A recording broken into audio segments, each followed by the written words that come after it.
요한복음 7장 37절입니다.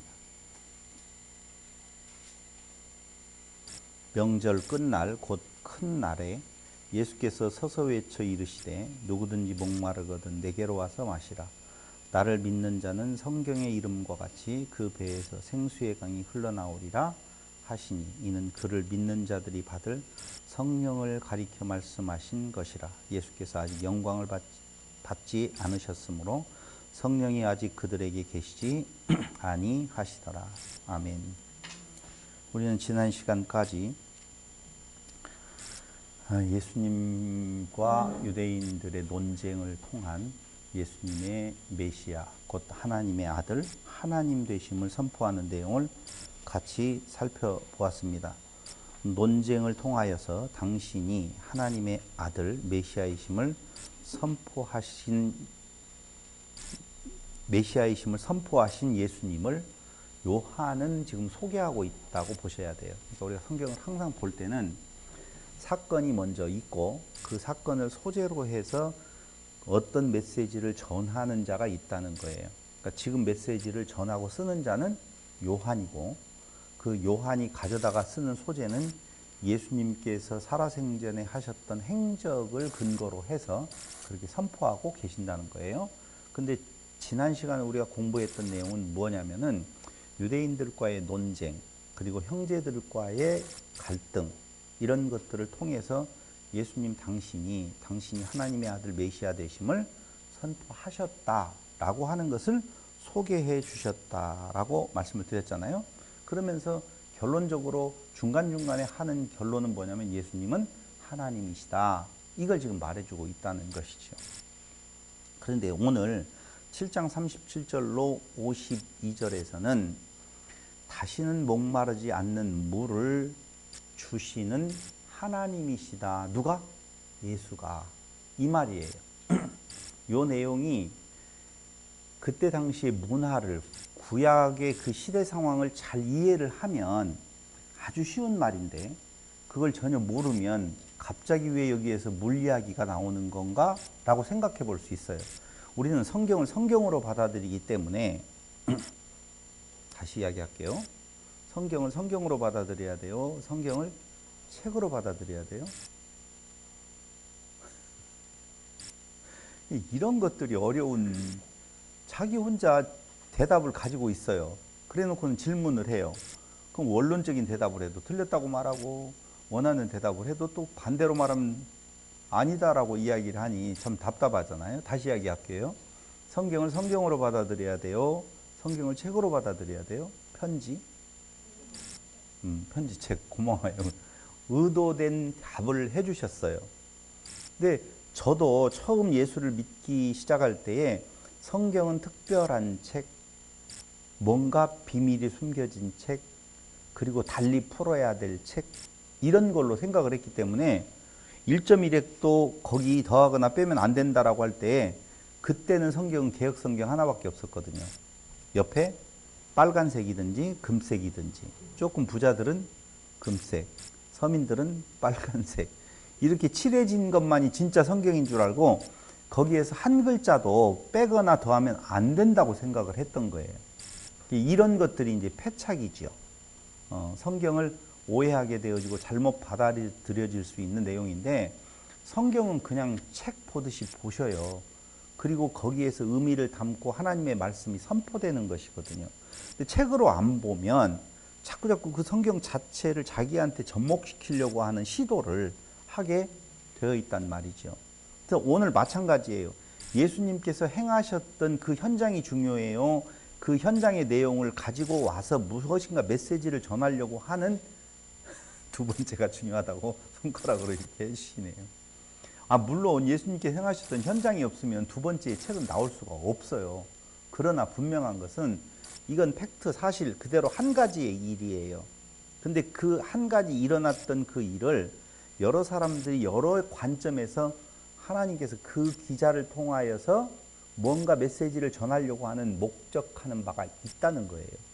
그럼 요한이라고 하는 존재를 약 80년 내지 90년, 주후 80년, 90년에 예수님의 행적을 따라가면서 무엇인가를 지금 쓰게 하시는 하나님의 목적은 예수는 하나님이시다 라고 하는 내용을 말해주려고 한단 말이지요. 그것만 찾으면 돼요. 그러니까 다음 시간에 공부할 간음하다가 잡힌 여인의 장면이 나오잖아요. 오늘까지 그거 끝내려고요. 아니, 오늘 이야기가 너무 중요한 내용이 좀 있어서 다음 시간에 말하려고 하는 건데, 우리의 관심은 어디로 가느냐? 그때 땅에다 뭐라고 썼을까? 이런 것이 이제 관심인 거예요. 거기에 더 중요한 구절이 너희 중에 죄 없는 자가 돌로 치라라고 하는 내용이 뭘 의미하는 것인지 관점이 좀 다르다는 거예요. 제 이야기는. 그래서 오늘 성경을 공부할 때에는 이 관점을 어떻게 보느냐, 어떤 관점으로 봐야 되냐면은 일단 문법적 해석이 있어야 돼요. 그래야만이 될 거 아니에요. 문법적 해석도 무시한다니까. 문법적 해석이 중요하고, 두 번째로는 역사적인 해석이 굉장히 중요합니다. 그래서 오늘 말씀은 역사적인 것을 모르고서는 도대체 이게 그냥 하나님의 말씀이니까, 야, 누구든지 목마르거든 내게로 와서 마시라. 나를 믿는 자는 성경에 이룬 것 같이 네 배에서 생수의 강이 흘러 나리라. 이 말 자체가 좋은 거예요.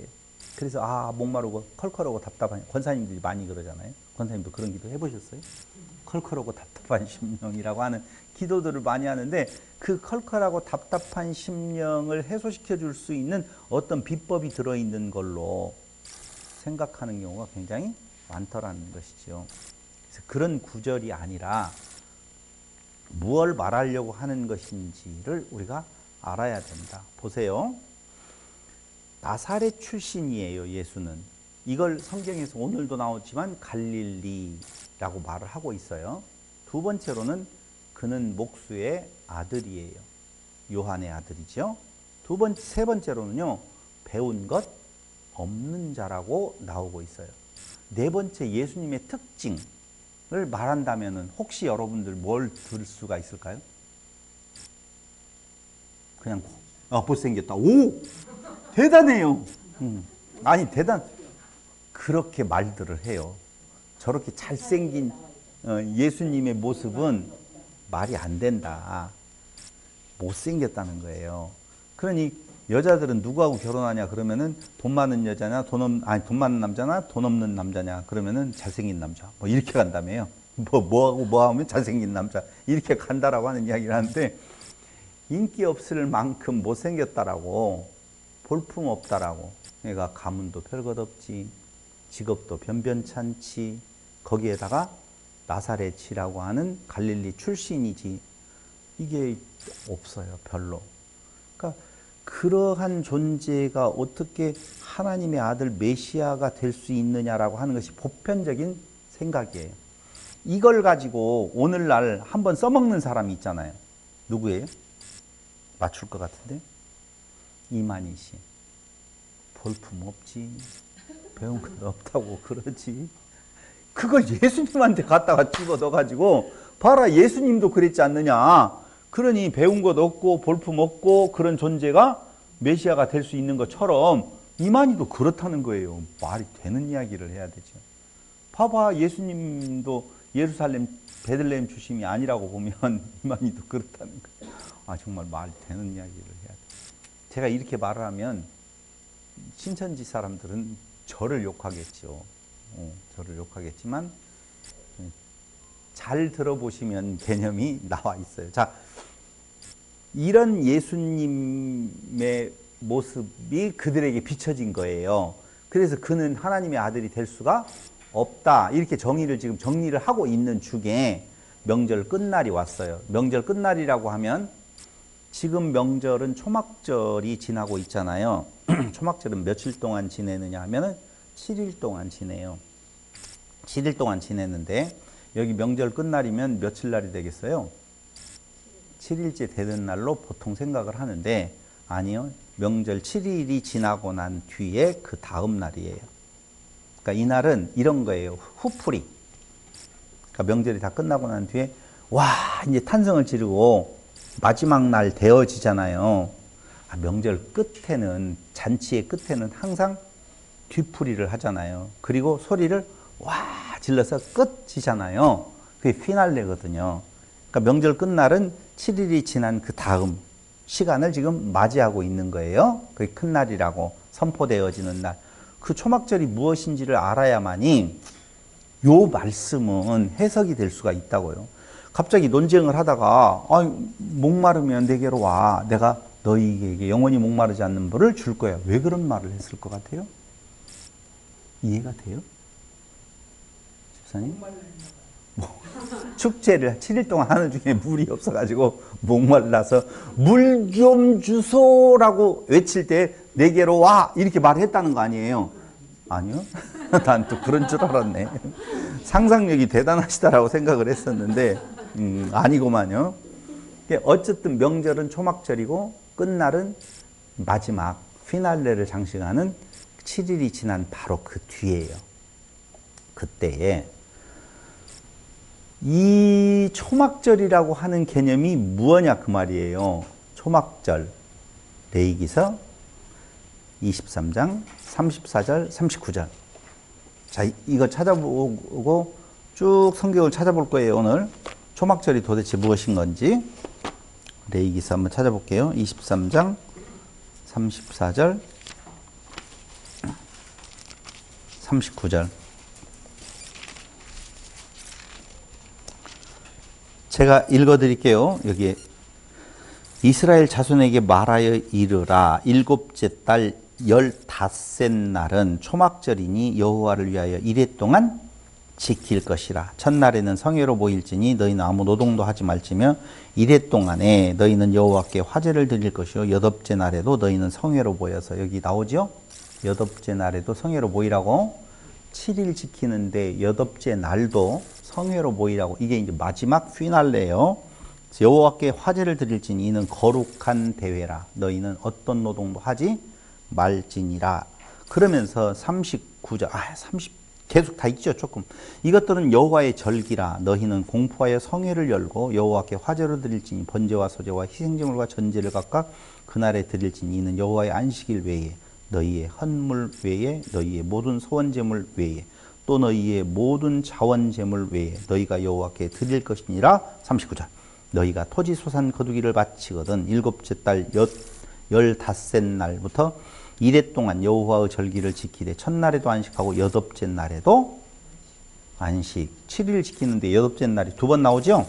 두 번 나와요. 근데 아시다시피 유대인의 3대 절기 하면은 첫째 시작 유월절. 이걸 말 못하면 성도라고 볼 수가 없어요. 아니 이것도 잘못 말했어요.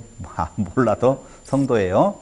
유월절. 두 번째로는요 오순절. 그걸 칠칠절이라고도 이야기를 하고 있어요. 칠칠절. 세 번째는요 초막절인 거예요. 그럼 이 초막절은 언제 지키는 거냐면은 내용으로 봐 설명을 해드리면 추수 때예요. 그러니까 추수절, 장막절, 수장절, 구례절 이렇게도 불리는 것이 초막절이거든요. 이건 이미 출애굽에서 나와서 어디에 광야에서 장막을 치는 것을 기념한 건데 결국은 하나님의 백성으로 추수될 것에 대한 내용을 예표하고 있다고 보셔야 됩니다. 그런데 열왕기상 8장 10절로 11절을 보세요. 열왕기상 8장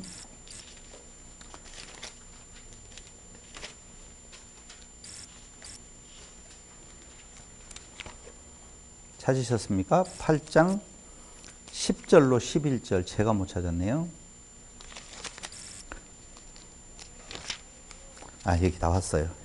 8장 10절을 보시면 제사장이 성소에서 나올 때에 구름이 여호와의 성전에 가득하매 제사장이 그 구름으로 말미암아 능히 서서 섬기지 못하였으니 이는 여호와의 영광이 여호와의 성전에 가득함이었더라. 성전의 의미는 여호와의 임재를 말하는 거고 여호와께서 임재하시는 성전은 여호와의 영광이 가득하게 된 상태를 말하는 거다. 그런데 여호와께서 떠나시면 여호와의 영광도 사라져 버리게 되어 있죠. 그럼 한번 보시죠. 에스겔서 10장. 벌써 선지서로 가면 불길하잖아요. 성전을 짓고 그 성전에 여호와의 영광이 가득했었는데 에스겔서 10장에 가서 보니까 여호와의 영광이 어떻게 되겠어요? 안 봐도 잘 알고 있네요. 에스겔서 10장 18절 여호와의 영광이 성전 문지방을 떠나서 그룹들 위에 머무르니 이렇게 나오고 있죠. 그룹들이 날개를 들고 내 눈 앞에 땅에서 올라가는데 그들이 나갈 때 바퀴도 그 곁에서 함께하더라. 그들이 여호와의 전으로 들어가는 동문에 머물고 이스라엘 하나님의 영광이 그 위에 덮였더라. 일단 성전에서 어떻게 해요? 떠나가고 있는 모습을 볼 수가 있어요. 그럼 여호와께서 성전을 떠나서 영광이 사라지게 되어지면 그 다음 있어져야 될 내용은 다시 돌아와야 될 거 아니에요. 회복이 있어야 될 것이죠. 그럼 그 회복은 어떻게 되는가? 44장으로 넘어가서 보면 에스겔서 44장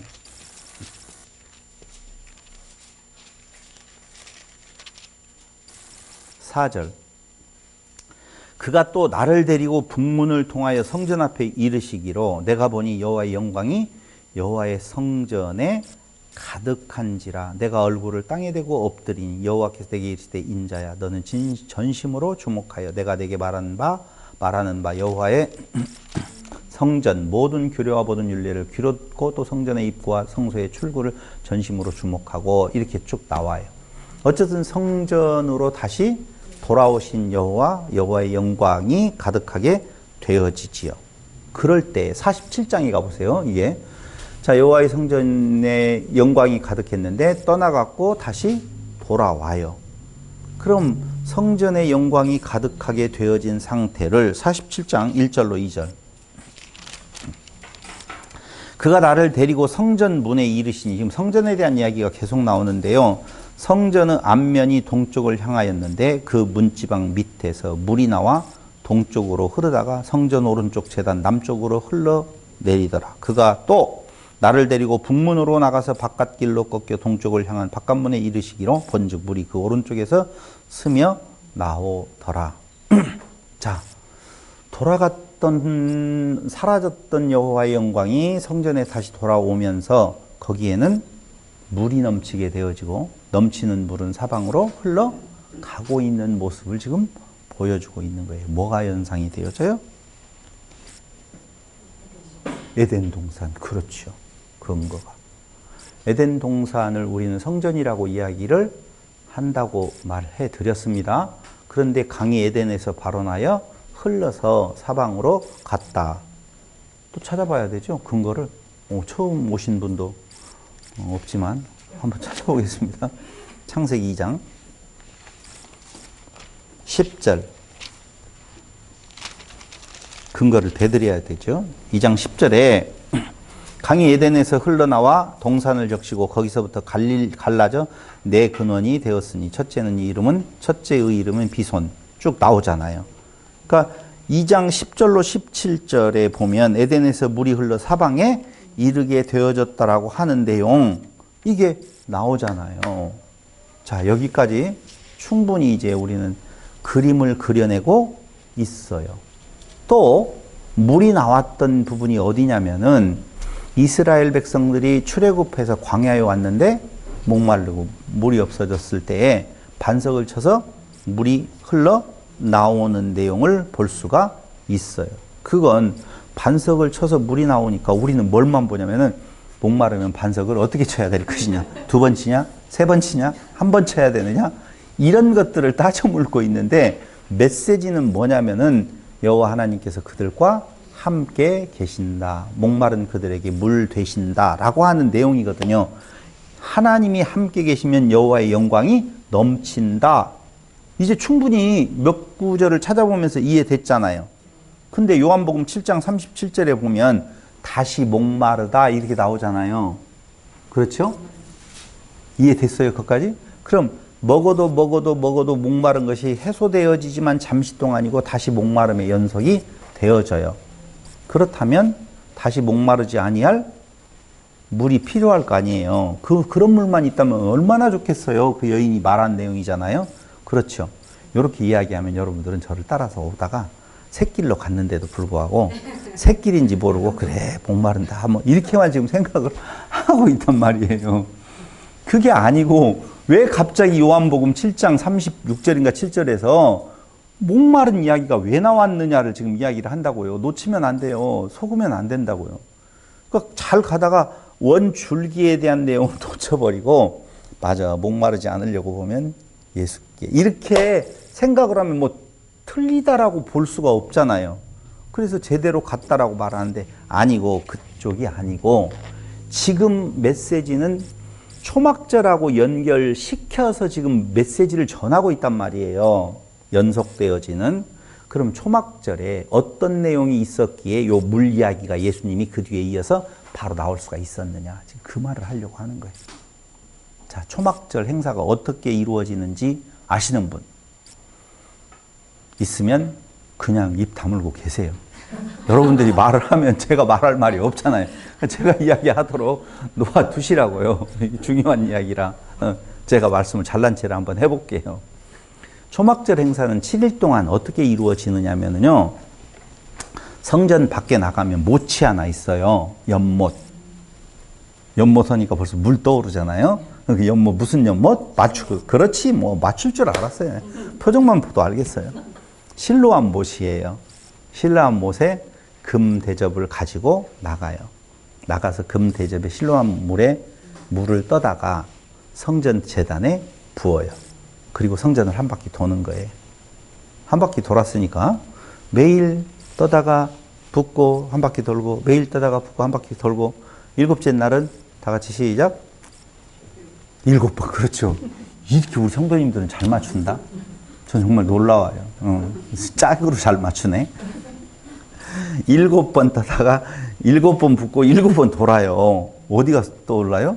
여리고성 작전 뭐 이런 거 떠오르잖아요. 자, 거기까지는 안 갈게요. 어쨌든 그 일들을 하는 것이 바로 초막절에 하는 일이라 그 말입니다. 제단에 붓고 매일 한 번씩 붓고 돌고 7번째 날은 7번 돌고 8일째 되는 날 아까 이야기했던 대로 와 소리를 지르고 선포하는 거예요. 우리가 뭐가 됐다? 해방되었다라고 하는 것을 선포하는 것이죠. 자, 그러면 초막절이 뭐하고 이제 연결이 되었어요? 물하고 연결되어졌잖아요. 초막절에 물이잖아요. 물이 무슨 의미를 가지고 있는지는 모르겠어요. 아직 알려고 하지 마세요. 실로암 물에 가서 물을 떠다가 제단에 붓고 그리고 한 바퀴 돌고 마지막 날 7째 날은 7바퀴를 7번 붓고 7째 날 돌아요. 근데 무엇하고 연관시키면 되냐면 지금까지 에스겔서를 통하여서 보았던 것처럼 결국은 하나님의 임재에 대한 내용이 다시 돌아온 회복되어진 것에 대한 내용이 마지막에 무엇로 넘치는 건가? 물이 넘쳐서 그 넘치는 은혜가 영광이 밖으로 흘러간다라고 하는 거예요. 그럼 어떤 현상이 일어날까요?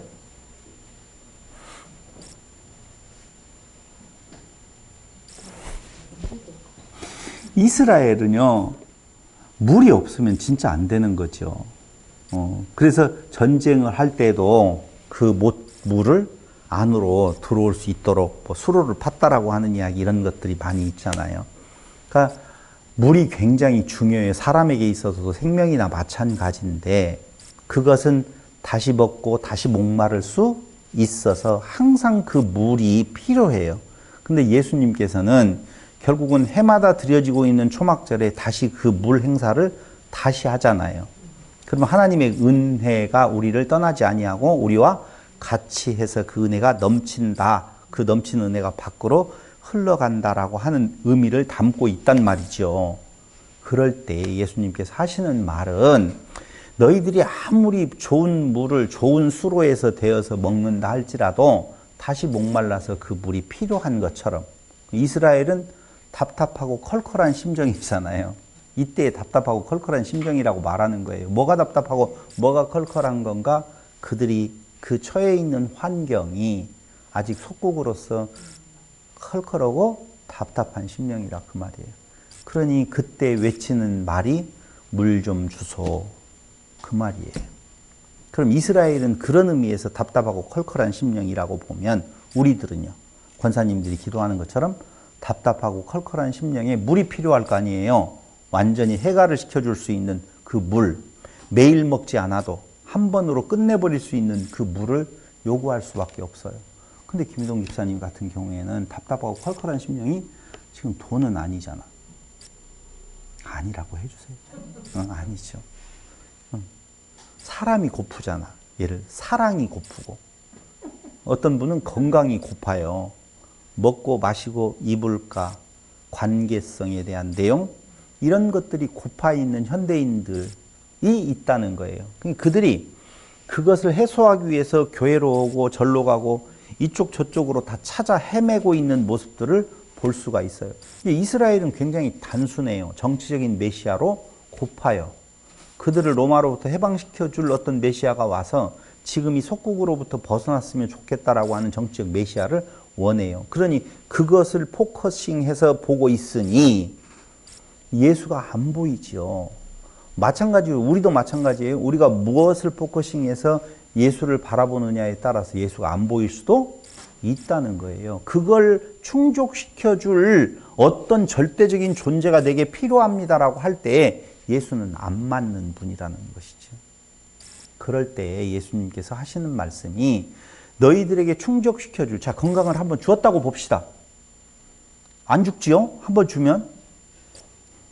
죽잖아요. 누구부터 그랬어요? 히스기야 왕 때로부터 이미 건강을 주었는데도 다시 죽어요. 죽은 나사로도 죽었는데 살렸어요. 지금까지 살아있잖아요. 우리 옆에. 없어요. 살려줬어요. 그 많은 사람들이 하나님의 은혜로 말미암아 병을 치유받았다라고 하고 부자가 되었다라고 하고 별별 체험을 다 말을 하지만 결국 이 땅 위에서 남지 아니하고 다 사라져 없어졌다는 말이에요. 근데 그걸 답답하고 컬컬한 심령이라고 해서 그 해소책의 대상으로서 예수를 바라본다라고 보면 진짜 물, 그걸 뭐라고 지금 예수님은 말하느냐면 성령이라고 말을 하고 있다는 거예요. 그러니까 너희에게 영원히 목마르지 아니할, 너희가 목마르냐? 내게로 오라. 지금 그렇게 말하고 있죠? 여기 이렇게 이야기하고 있어요. 누구든지 목마르거든 내게로 와서 마시라. 나를 믿는 자는 성경의 이름과 같이 그 배에 생수의 강이 흘러나오리라. 목마르야요. 근데 예수께로 가면 생수의 강, 그 늘상 흘러넘치는 생수의 강이 있어요. 그럼 그 목마름은 뭐냐 이거죠. 그 목마름. 무엇에 목마르십니까? 네? 아니요. 이야기해 주세요. 괜찮아요. 무엇에 목마르세요? 은혜에 목말랐다. 좋다. 은혜. 은혜에 목마르다. 은혜가 뭔데요? 여러분, 종국에 가보면 인간의 그 고민스러운 컬컬하고 답답한 심령 목마름의 끝에는 뭐가 있느냐? 나, 사망, 육체의 죽음, 거기로 다 귀결되게 되어져 있어요. 그래서 권력을 잡았던 과학을 연구를 하든 무엇을 다 근거한 자들도 끝에는 불로초를 찾아가는 불나방과 같은 존재들의 모습을 보여줄 수가 있단 말이죠. 그래서 육체의 질병도 가난하게 사는 것도 다 문제가 되어지지만 종국에 가면 1년의 생명 연장을 위하여서 한 달의 생명 연장을 위해서 하루의 생명 연장을 위해서 자기의 모든 것이라도 다 내놓겠다라고 말을 할 수 있을 정도라고요.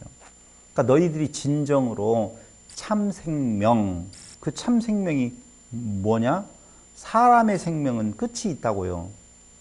근데 신의 생명으로의 생명의 바뀜이라고 하는 개념, 거기에 목마른 자가 있다면 내게로 오라 그 말이에요.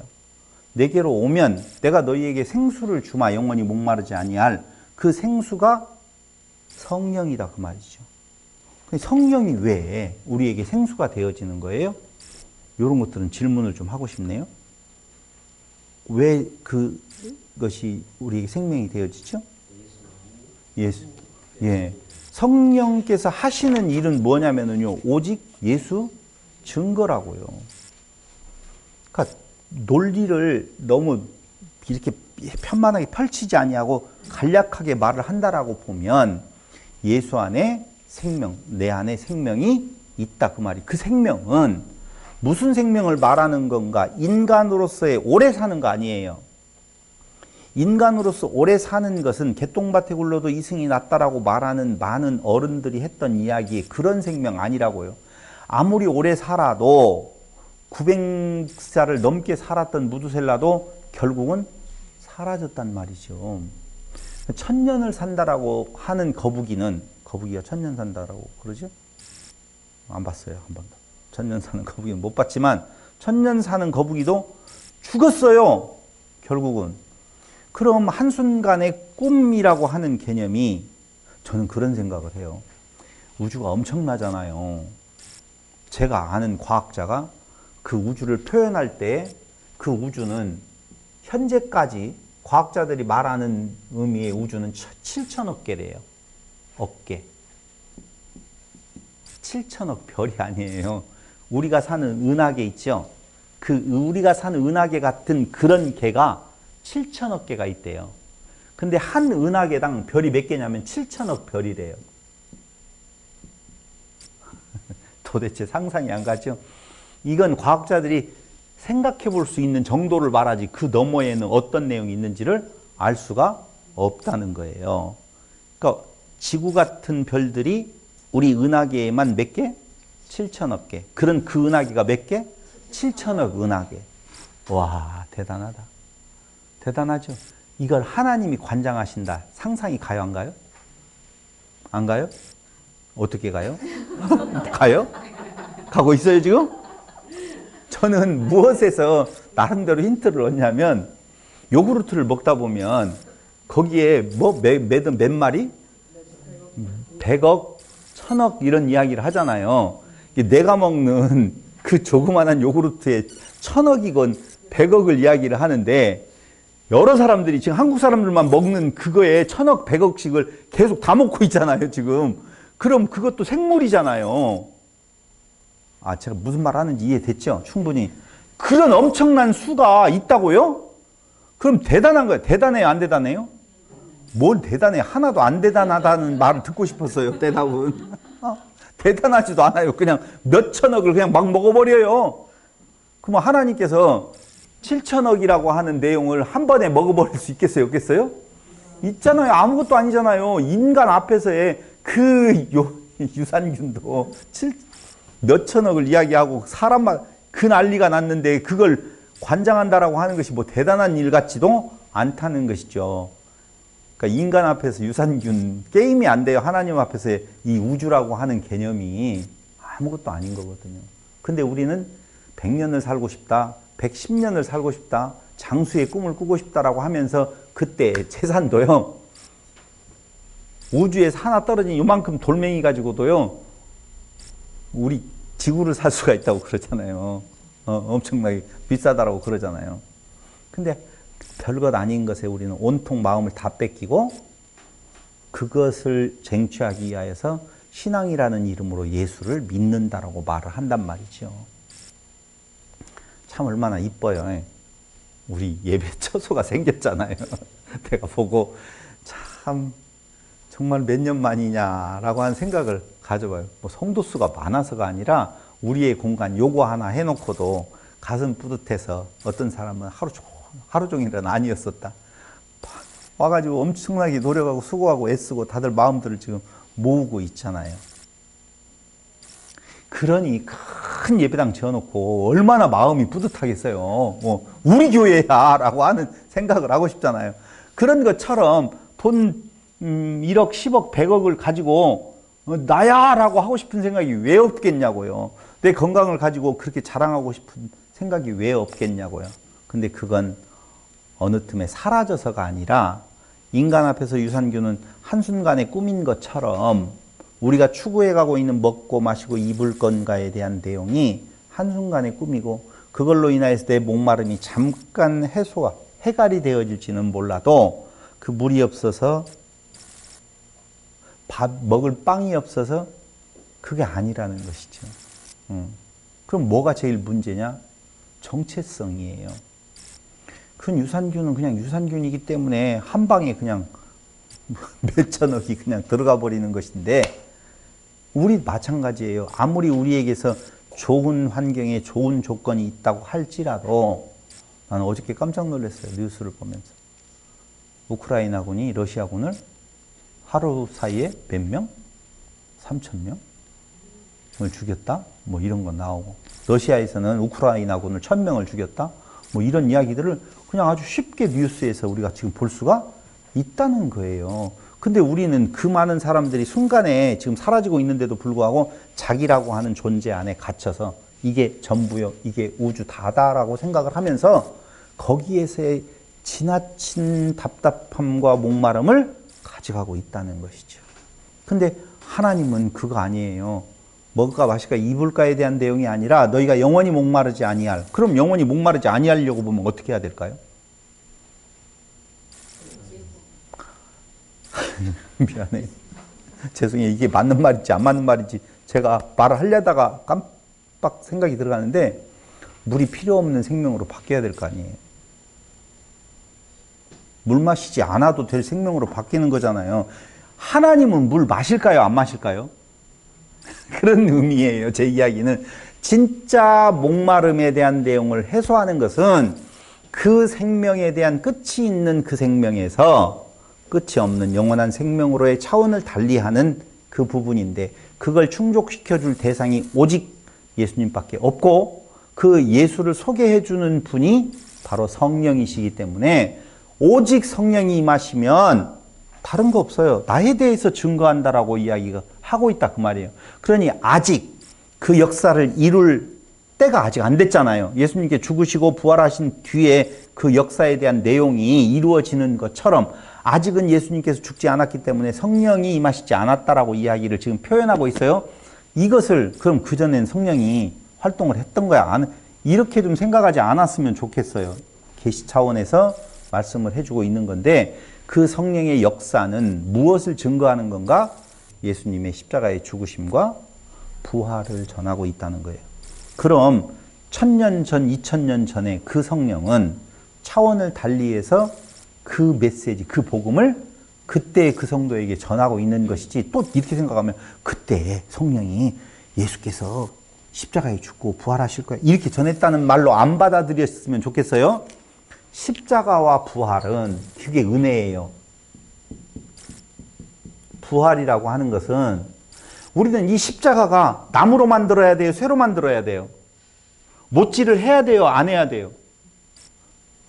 이런 걸 가지고 저 청년 시절 때요, 무슨 선교에 영국에서 들어왔던 건가? 거기는 십자가를 나무로 만드는데 못질을 하면 안 된대요. 그래가지고 깎는다? 깎아서 끼워 맞춤 딱 하잖아요. 왜 예수님이 못 박혀 죽었는데 우리가 그쪽에 못, 이런 미신 같은 내용이 어디가 있어요? 그러니까 그 십자가는 그 십자가가 아니에요. 십자가와 부활이라고 하는 말을 다른 말로 바꾸면 뭐예요? 하나님의 은혜다라고 하는 이야기를 하고 있는 것이지, 그 십자가는 원래 성경에는 없어요. 뭐예요? 기둥. 세워진 기둥을 이야기를 하거든요. 또 그걸 가지고 그게 맞네 저게 맞네 해가지고 기둥이냐 십자가냐 뭐 이런 거, 십자가를 가지고 또 뭐예요? 우애로 평화, 우아래로. 이거 평화, 이거 이야기해가지고 요걸 또 풀어내요. 참 잘 풀어요. 진짜 목사들이요, 엄청나게 잘 풀어요. 사람의 말로 풀어서 어떤 의미를 두고 행동을 유발시키는 부분들이 굉장히 발달되어져 있는데, 아니에요. 십자가와 부활은 인간이 인간 스스로 하나님이 될 수가 없다. 하나님의 은혜로 되어진다는 것을 말해주고 있는 거예요. 그러니까 성령이 임하셔서 예수, 나에 대해서 증거한다. 그 말은 십자가와 부활을 증거하는 말이고, 그 십자가와 부활이라고 하는 예수의 증거는 너희 스스로의 힘으로 신될 수 없어. 오직 하나님께서 은혜로 그 일을 시행하시는 거야 라고 하는 거거든요. 그럼 그 복음 앞에, 선포된 복음 앞에 나 없음을 고백하게 되어지는 거죠. 여러분, 있는데 없다고 말하는 것은 거짓이에요. 없구나라고 하는 것을 알고 고백하는 것이지, 내가 있는데 자기를 내려놓으라고 하니까, 내려놓으라고 하니까 있는 걸 퍼내린다라고, 아니요, 낮은 자리라고 하는 것을 인식하는 거라니까요. 인식하는 거. 있어요? 얼마나 있어요? 돈 많아요? 아니요. 건강 많아요? 아니요. 지위가 높아요? 아니요. 정치 이야기는 안 하도록 하겠어요. 갑자기 정치 이야기가 나오려고 했어요. 그래서 여호와께서 돌아와 다시 영광이 넘침, 영광의 회복, 그렇게 되어지면 목마름이 해소되어진다. 그럼 성전되는 우리들에게 여호와께서 임재했다라고 하는 것, 그것이 바로 뭐예요?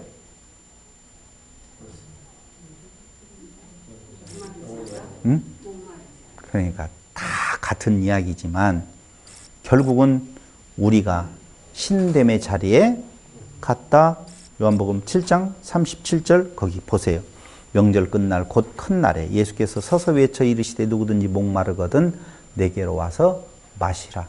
근데 목마르지 아니한 자들 있죠. 됐어. 나는 생수 있어. 에비앙. 볼빅. 이런 거. 뉴스에, 아니, 연속극에서 나왔잖아요. 그 뭐예요? 외국 생수만 찾는, 저 알프스에 그건 먹으면 영원히 목마르지 아니한다? 아니라는 거예요.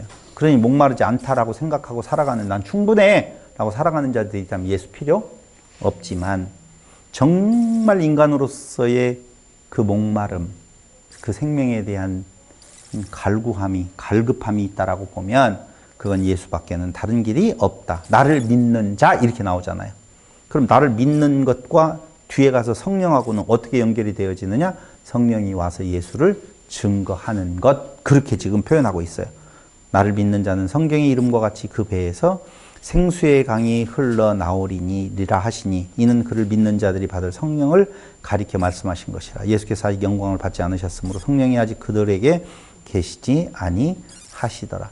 그러므로 생수를 주시는 이는 예수 그리스도다라고 말하면서 목마름의 원인, 무엇에 목마른가? 먹을까 마실까? 입을까인 건가? 왜 인간은 죽어야 하는가? 라고 하는 두 가지 중에 한 가지예요. 왜 인간은 죽어야 하는가에 대한 답은 있어요, 없어요? 없어요. 모든 동물들은 왜 죽어야 되는지 알지 못하고 죽어가고 있어요. 죽은 것이 불행이라고 생각할 것도 없어요. 그냥 인간이기 때문에 죽음을 맞이하는 거예요. 그럼 죽지 아니하는 영원한 생명으로 바뀜이라고 하는 것, 그게 성경이 말하고 있는 새로운 피조물. 피조물, 어떤 피조물? 인간이 신됨의 자리로 가는 거예요. 결국은. 그래서 오늘은 우리에게 먹고 마실까 입을까를 충족시켜주는 예수가 아니라 바로 영원한 생명을 주시는 하나님이신 그분을 요한은 소개를 해주고 있는 것입니다. 생명의 근원 되시는 분은 하나님밖에 없는데 크게 내게서 나온다라고 이야기할 때는 나는 누구다? 하나님이다라고 하는 그분만이 생명을 주시는 성령이시다라고 하는데요.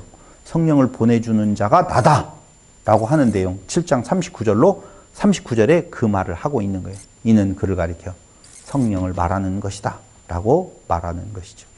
그때에 사람들의 반응은 두 가지로 나올 수밖에 없죠. 첫째는 하신 일을 보고 선포하시는 그 내용, 그 권위로 보면 그는 선지자 그리스도가 맞아. 7장 40절. 이 말씀을 들은 무리 중에서 어떤 사람은 이 사람이 참으로 그 선지자며 자라하며 어떤 사람은 그리스도라 하며 어떤 이들은 그리스도가 어찌 갈릴리에서 나오겠느냐 이렇게 말을 하고 있는 걸 46절도 보세요.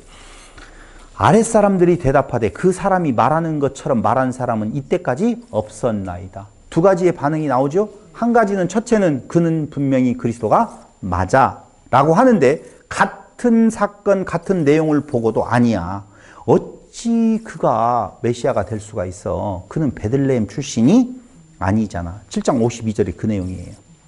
그들이 대답하여 이르되 너도 갈릴리에서 왔느냐? 찾아보라. 갈릴리에서는 선지자가 나지 못하느니라 하였더라.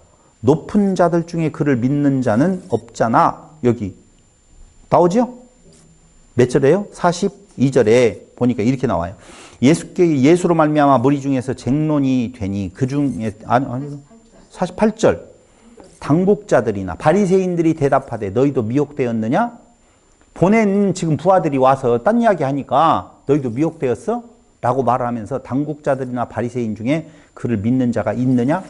이것은 제가 예전에 강론할 때는 좀 잘못 말한 것 같아요. 믿는 자들이 있는데 이렇게 설명을 했던 것 같아요. 근데 있느냐? 없잖아. 그 말이에요. 그러니까 배웠다 하고 높은 자에 있고 뭔가 생각 있는 자들은 아무도 안 믿잖아. 근데 너희들은 지금 무식해가지고 미혹에 넘어간 거야. 그렇게 지금 말하고 있는 내용인데 예전 강론은 좀 잘못 말한 것 같다라고 하는, 혹시 그 강론을 들은 분들은 사과를 드리도록 하겠습니다. 이게 아니야. 높은 자들 중에 그를 믿는 자도 없고 베들레헴도 아니잖아. 율법을 모르는 무식한 너희들이 유혹당한 거야. 그게 7장 48절로 49절에 대한 내용이에요. 이해됐죠? 율법을 알지 못하는 이 무리는 저주를 받은 자로다. 이렇게 말을 하고 있어요. 그러니까 니고데모가 이어서 하는 말이 어찌 행한 일, 선포한 말에 상관없이 무조건 정죄하느냐. 이것이 율법이냐? 지금 그렇게 대들고 있는 것이죠. 여러분, 율법이라고 하는 내용이 결국은 예수에 대해서 말을 하고 있는데 그게 보이지 아니하는 것은 율법을 자기를 드러내는, 자기의 의를 드러낼 수 있는 도구로 사용하는 자들이 갖는 태도예요. 그러니까 나 있어라고 하는 내용은 나는 그래도 너희와는 달라라고 하는 건데 천억 유산균 중에 다 똑같아요. 다르겠어요? 안 다르겠어요? 아니요. 첫 번째 답은 다르다라고 이야기를 해주면 좋겠어요. 왜 달라요? 건강한 놈, 건강하지 못한 놈 있다고 그러잖아요. 가다가 죽은 놈, 사는 놈, 힘이 있는 놈, 없는 놈. 그런 것들이 각기 다르지만 인간으로서 보면 다 같거든요. 똑같아요. 그러니까 없어요, 사실은. 동물은 동물이기 때문에 동물인 거예요. 사람은 사람이기 때문에 사람인 거예요. 하나님은 하나님이기 때문에 하나님이거든요. 절대 그 경계를 넘어설 수 있는 방법이 없어요. 방법은 딱 하나밖에 없다니까. 사람에게 먹혀서 사람이 되든지, 그렇죠? 하나님에게 먹혀서 하나님이 되든지 해야 돼요. 그럼 먹히면 죽어요, 살아요? 죽어서 그 몸이 되는 것이죠. 그래서 썩을 것으로 심고 썩지 아니할 것으로 난다라고 하는 것이 성경의 진리거든요. 먹히심을 당하기를 바라겠습니다. 아무리 맛있게 보여도 안 먹어요. 먹는 자의 마음이에요. 어저께 우리 먹었잖아요. 뭘 좋아하세요? 다 달라요. 각기 다 달라요. 그래서 진짜 맛있어서 맛있는 것이 아니라 자기가 좋아하는 것이 맛있는 거거든요. 이 먹는 것으로 이야기 표현하니까 좀 이상하긴 한데 하나님은 당신이 좋아하시면 그게 의가 되는 것이고 그게 선인 거예요.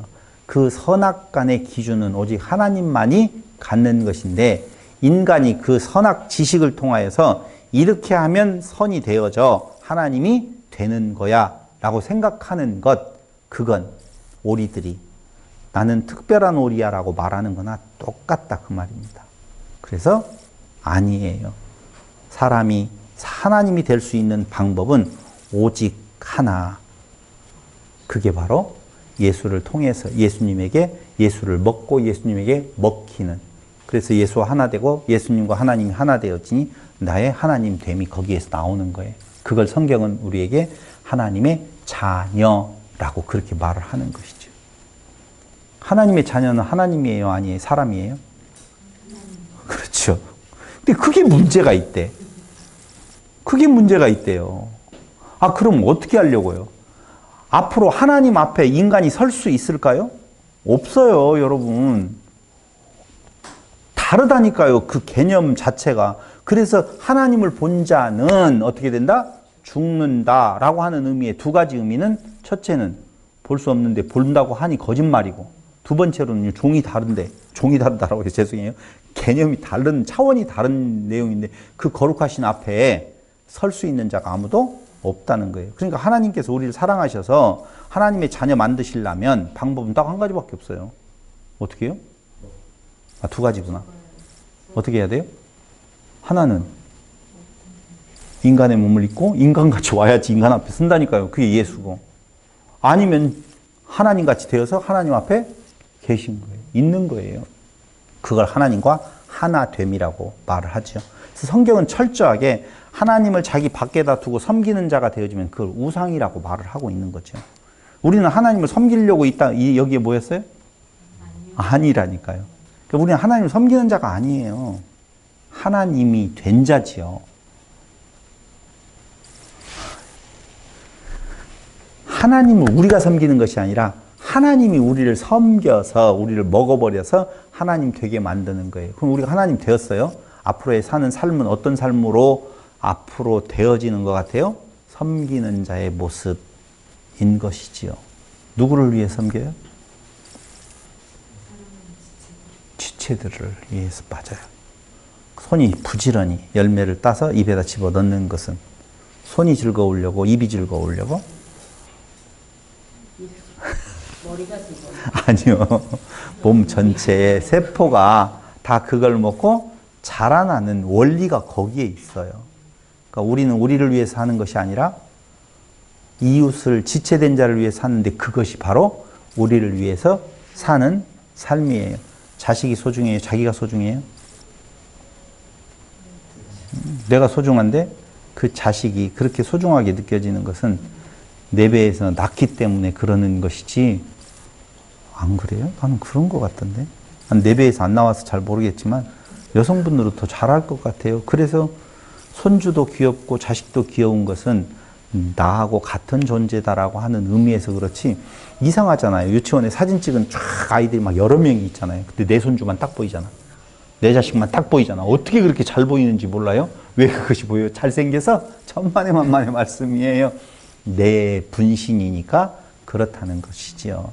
그래서 하나님께서 우리를 픽 해서 하나님 되게 만들었기 때문에 하나님 우리를 사랑하시는 거지, 인간 자체를 하나님께 사랑하신다고요? 하나님은 당신을 사랑하십니다? 거짓말이에요.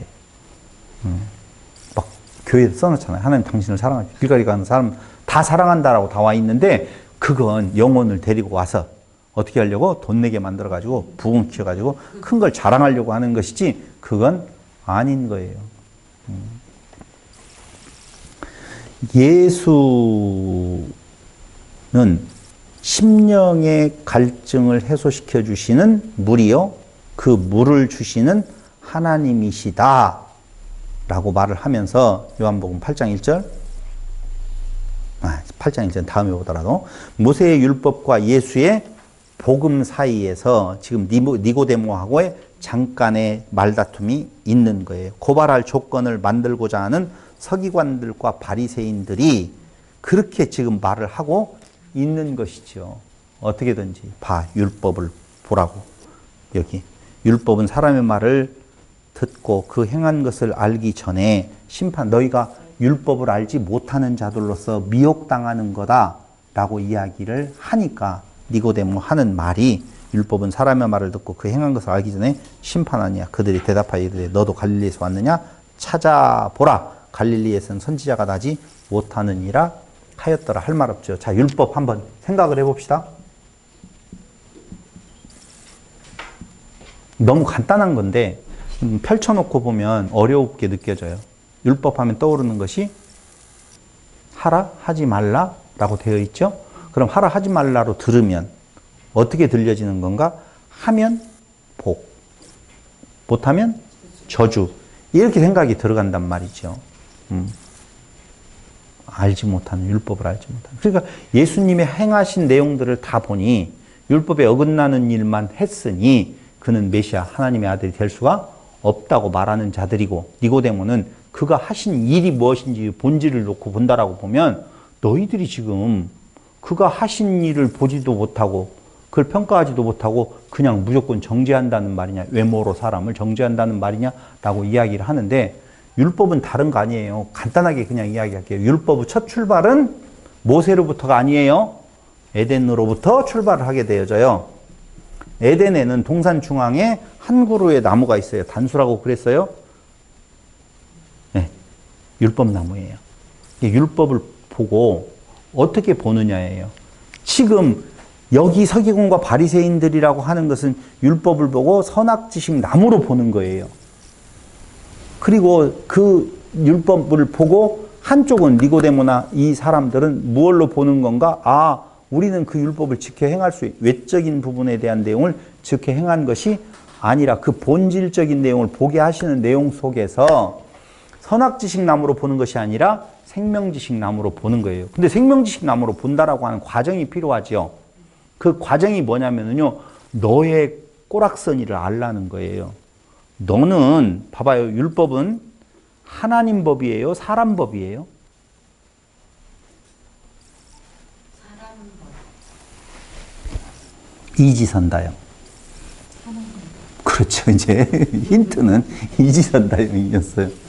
너희가 가나안 땅에 들어가서 지킬 법이다라고 주거든요. 그럼 가나안 땅이라고 하는 것은 하나님 나라의 모형이란 말이죠. 그러니까 하나님 나라에서 지킬 법을 주는 거예요. 사람 법이 아니에요. 그러니까 달라요. 함무라비 법전이라든가 그 전에 있었던 어떤 다른 법률하고 비슷하다라고 해서 같은 개념으로 보면 절대적으로 안 돼요.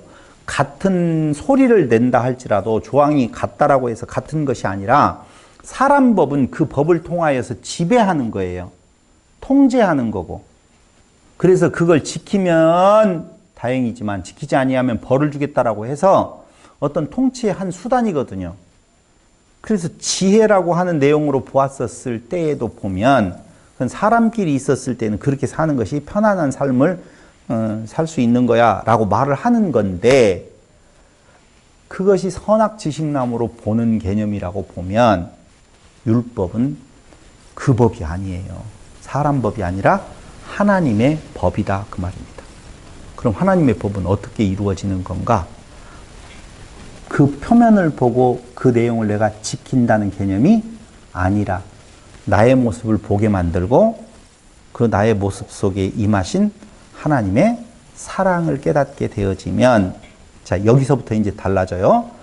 새로운 생명, 새로운 피조물이 되어서 그 하나님의 법의 조항이 아니라 그것이 추구해 가고 있는 내용, 그게 뭐라고 이야기를 하고 있어요?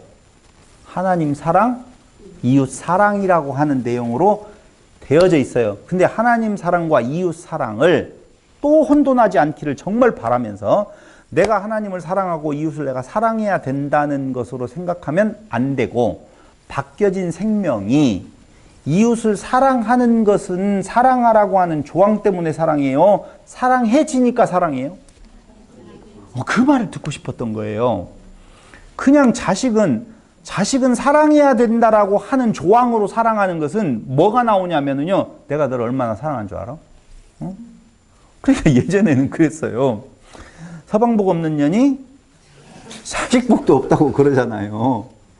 그래서 서방복 없는 년이 어떻게 하느냐, 그 남편을 만나가지고 진짜 요새 속된 표현으로 개고생을 하고 난 뒤에, 자식 낳고 난 뒤에 너 때문에 내가 이혼도 못하고 살았다. 그러면서 걔에게 온통 정성을 다 쏟고 난 뒤에 걔가 결혼을 했더니 그 여시 같은 년하고 같이 맞아가지고 자기를 무시하게 됐을 때, 내가 너를 어떻게 키웠는데 이놈아, 이렇게 고백이 나오잖아요. 그게 바로 인간적인 자기 사랑이에요. 그래서 내가 너를 사랑했기 때문에 넌 나한테 당연히 무엇인가를 해야 되라고 하잖아요. 근데 사람의 사랑 중에서 가장 숭고하다라고 하는 사랑은 내리사랑이라고 그러잖아요. 상관없어요. 어떤 조건에 상관없이 그냥 가는 거예요. 그런데 그 사랑은 혹시 부모가 자식을 버릴지라도 하나님은 버리지 아니하신다는 그 사랑은요, 사람이 피부치이기 때문에 사랑하는 정도도 대단히 크지만 그 사랑은 변질되어질 수 있는 가능성이 1%라도 있지만 하나님의 사랑은 바뀔 수가 없어요. 왜요? 두 가지 이유가. 내가 사랑한 것이 아니라 그 온전하신 분이 나를 사랑하셨고, 두 번째로는요. 그렇죠. 그 말이었어요. 하나이니까 그런 거예요. 내가 손가락이 하나 끊어졌을 때 얼마나, 아이고, 어딜 갔냐. 내 몸이니까 이게 가슴 아프고 자살하고 싶은 생각이 있었지, 지금 3,000명씩 하루에 죽어가더라도 아무런 감각이 없잖아요. 그렇게 생명을 사랑하셨어요? 그럼 우크라이나 전쟁이 이렇게 일어난다고 우리 나라가 문제가 아니라 전 세계에서 전쟁으로 몇천 명씩 죽어간다라고 보면 길거리에 나가서 그러면 안 된다라고 세계를 향하여서, 만방을 향하여서 확성기를 틀어놓고 외쳐야 될 거 아니에요. 근데 외쳐야 안 외쳐요? 안 외쳐요. 왜요? 내 몸이 아니니까. 내 손톱 밑에 가시 하나 박힌 것이 다른 사람이 암으로 죽어가고 있는 것보다 더 아프다니까.